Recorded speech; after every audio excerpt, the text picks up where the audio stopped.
Hi friends, welcome back to 1 minute రుచులు. ఈరోజు నేను కేఎఫ్‌సి స్టైల్‌లోనే చికెన్ పాప్‌కార్న్ ఇంట్లో ఎలా తయారు చేసుకోవాలో చూద్దాం. ముందుగా బోన్‌లెస్ చికెన్‌ని చిన్న చిన్న ముక్కలుగా కట్ చేసుకొని, అందులో అల్లం వెల్లుల్లి పేస్టు, కారం, మిరియాల పొడి, ఉప్పు, పెరుగు, నిమ్మరసం వేసి బాగా కలుపుకోవాలి. దీన్ని ఒక 20 నిమిషాల పాటు మ్యారినేట్ చేసుకోండి. తర్వాత ఒక బౌల్‌లో కార్న్‌ఫ్లోర్ లేదా మైదా, రైస్ ఫ్లోర్, కొద్దిగా కారం, గరం మసాలా వేసి మిక్స్ చేయండి.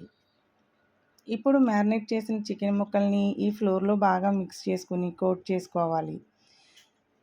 వేడి వేడి నూనెలో గోల్డెన్ బ్రౌన్ కలర్ వచ్చేంత వరకు డీప్ ఫ్రై చేయండి.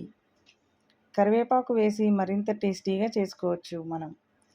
అంతే ఫ్రెండ్స్, బయట దొరికే వాటికంటే ఇంకా క్రిస్పీగా ఉండే, జ్యూసీగా ఉండే చికెన్ పాప్‌కార్న్ రెడీ.